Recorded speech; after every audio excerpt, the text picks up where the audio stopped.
This project, they're going to get into some specifics, but it does provide young people with very important opportunities to have direct contact with people who are different from themselves, people who are poor, people who are Northport's about 95% white, people who are in Nicaragua anyway, in Africa, largely non-white, and it was only white people. And to have contact with people of all races and religions and ethnic backgrounds. The activities of the club are rather far-reaching. Since 1990, we have run over 45 trips to Central America. 1,500 students have participated, over 500 adults. And these are not vacation trips at all. They're very real and they're very meaningful, and they address,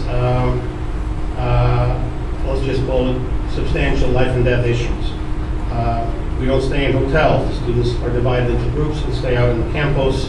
They work side by side with the poorest people in the hemisphere, except for perhaps Haiti, building houses, schools, water projects, distributing supplies, eating the people's little simple diet of rice and beans and tortilla. There are no snacks, no cell phones, no iPods, no TVs, no nada.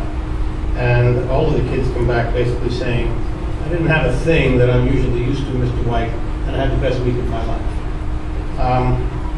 The poor benefit greatly when kids can raise $1 million and tons of supplies for people who are shoeless and roofless. However, I believe, and they'll bear me out when their moment comes in a moment, that they, the two young ladies that are going to follow me, I hope, are the real beneficiaries, because the student participants and the adult participants will have these kind of authentic learning experiences where they can test their language skills, but more than that, really see people who are 2 hours from Miami. These are the people who haven't made it here. Nicaraguans have a tough time getting here. They just can't get it. It's $100 for a passport, and our government wouldn't even give any of them a visa. So when we tried to bring Nicaraguans up, I would say more than half the time we're unsuccessful. For a little 1-month visit, they learn decision-making, economics, organization, leadership, but most of all, they learn about others.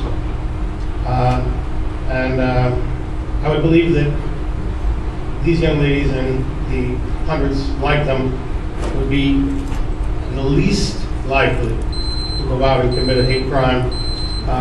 They probably would more or less tend to abhor hate crime.